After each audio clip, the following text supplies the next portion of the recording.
But before Caitlin Clark's season-ending injury, WNBA tickets were averaging $89. The moment she went down, price crashed nearly 30%, plummeting to $62 a seat.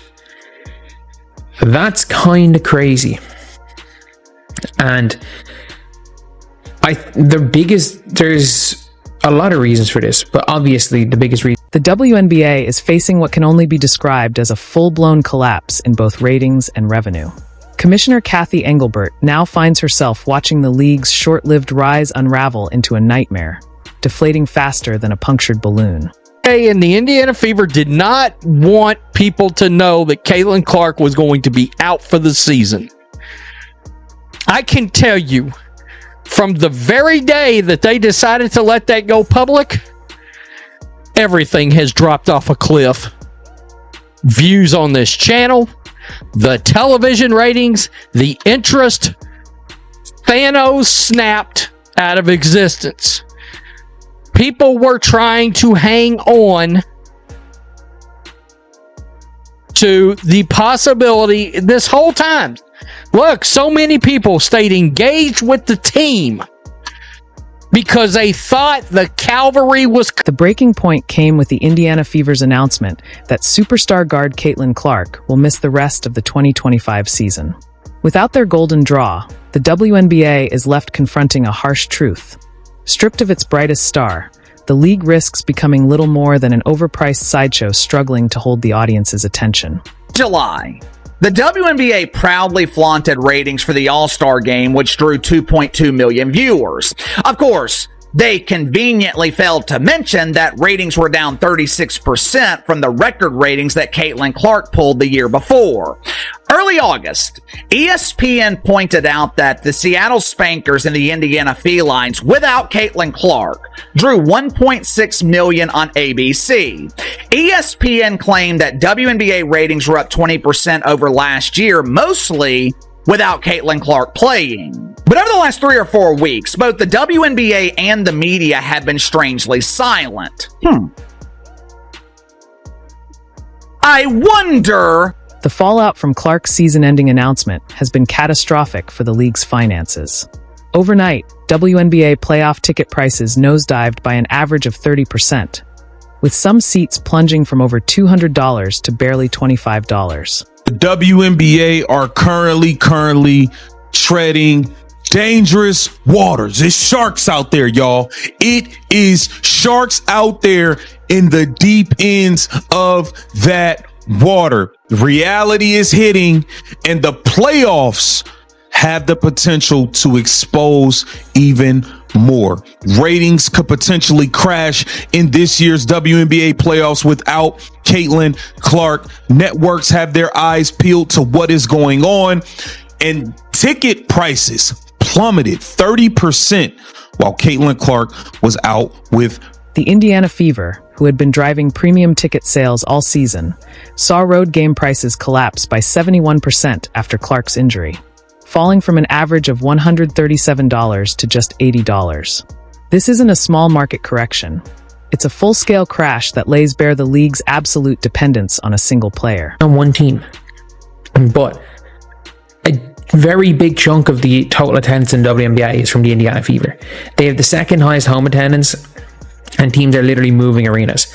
So yeah, a lot of teams, whether it be the Lynx opening the Upper Bowl, whether it be the Wings, the Dream, the Sky, all of these teams moving games.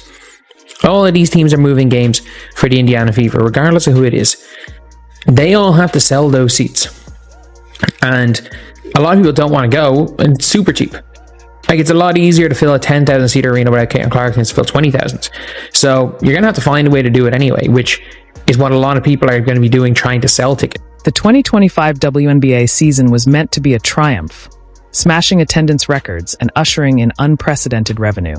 Instead, it has become a cautionary tale of how quickly manufactured momentum can collapse when propped up by a fragile foundation. Clark, who never missed a game in college or during her rookie year, managed just 13 appearances in 2025 before injuries sidelined her. Without her magnetic presence, the league that once declared itself arrived is sliding back into irrelevance, and the financial numbers leave no room for debate. WNBA playoffs begin on Sunday. have you noticed that no one is talking about it? This time last year, the WNBA was dominating talk shows on ESPN and FS1. Content creators on YouTube were flooding the platform with WNBA videos. This year, it's complete silence. Obviously, ratings for the playoffs are going to be a flaming ass fire. But if I'm the WNBA, I am concerned. If you're enjoying this breakdown, don't forget to subscribe. The most damaging fallout from this crisis isn't just the immediate financial hit. It's the total collapse of sports media interest in the WNBA. Networks and commentators who once treated the league as must-cover content are cooling off faster than ice cream in a freezer.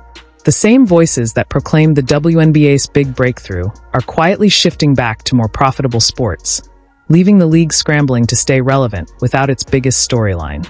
Outlets that once dedicated hours of airtime to Clark's meteoric rise are now slashing WNBA coverage, with some networks reportedly pulling it from prime programming altogether. The brutal truth is that media follows ratings and engagement.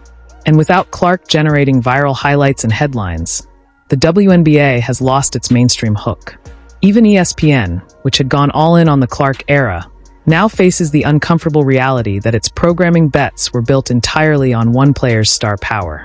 He talked about Jason Whitlock disowning the WNBA. True to his word, hasn't spoken a lick about the WNBA since. Colin Cowherd trashing the WNBA. It's Caitlin Clark and only Caitlin Clark. Last year, he used to lead shows talking Caitlin Clark, talking WNBA. This year, with her injury, didn't even bother wasting more than 10 minutes talking about the WNBA this year. No Shanae, no Elle Duncan, no Monica McNutt, none of those. Perhaps the clearest sign of the league's desperation is the total collapse in viewership without Clark on the floor.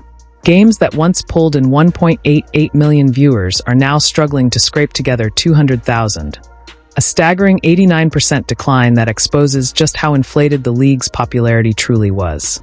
Even so-called marquee rivalries like Chicago versus Indiana, once marketed around the Clark-Reese battles, are now drawing audiences so small that some networks hesitate to even release the humiliating ratings data. Nationally televised games have mysteriously disappeared. I knew the WNBA lived in a world of make-believe, but I never realized they were magicians. It seems when ratings fail to meet expectations, the WNBA makes ratings disappear faster than pants at the Butt Bongo Festival. Sports Media Watch, which is the go-to source for sports ratings, Sports Media Watch, they have not updated WNBA ratings since. The ticket price collapse isn't limited to Indiana Fever games. It's spread across the entire league. WNBA playoff contests are seeing steep drops as fans recognize that without Clark, the product simply doesn't justify premium pricing. Seats that once sold for $200 at the height of Clark Mania are now going for as little as $25, and even then, arenas are struggling to fill. This marks a fundamental market shift that threatens the league's entire business model moving forward. What makes this collapse even more infuriating is how preventable it was. Clark's season-ending injury didn't happen in isolation. It was the direct result of a league that failed to protect its most valuable asset. A culture of unchecked physicality was allowed to flourish around her, leaving her body battered by targeted hits. From quad injuries in May to multiple groin issues over the summer, her durability was eroded by constant abuse that the WNBA not only tolerated but appeared to encourage. Instead of creating safeguards around their golden ticket, the league stood by while poor officiating and weak protection protocols systematically dismantled both Clark's season and their own financial future. Oh, you know, them Caitlin Clark tickets was hard to get your hands on. It don't matter if she was playing in LA, Indiana, Atlanta, Seattle, it did not matter. Afghanistan, it didn't matter. It was hard to get your hands on a Caitlin Clark ticket. Y'all see how many people showed up in Iowa? They could have filled up a football stadium. A football stadium. Super Bowl. Yeah, that is the demand. Commissioner Kathy Engelbert now faces the impossible task of preserving the league's credibility as the foundation of the WNBA's supposed breakthrough crumbles in real time. Just months ago, she was confidently outlining expansion plans and projecting record revenues. Now, she must confront the brutal truth. The league's entire growth strategy was built on one player. who is watching from the sidelines that Engelbert's nightmare scenario, a WNBA sliding back to its pre-2024 irrelevance, is unfolding exactly as critics warned. The league's attempts to manufacture alternative storylines in Clark's absence have fallen flat. Promotional pushes for other players and contrived rivalries aren't resonating, and the data makes it undeniable. Without Caitlin Clark, fans simply aren't tuning in. This isn't a temporary dip while audiences adjust. It's a fundamental rejection of the product once stripped of its primary draw. The numbers don't lie. Without Clark, the WNBA generates roughly the same level of fan interest as before her arrival. Virtually none. And the damage extends far beyond tickets and TV ratings. Merchandise sales, which exploded by more than 500% during Clark's rookie year, are now plunging as retailers struggle to move WNBA gear without the Clark effect fueling demand. Corporate sponsors, many of whom banked on unprecedented growth metrics tied directly to her star power, are already reconsidering their commitments, recognizing that their investment wasn't in a sustainable league, but in a single player.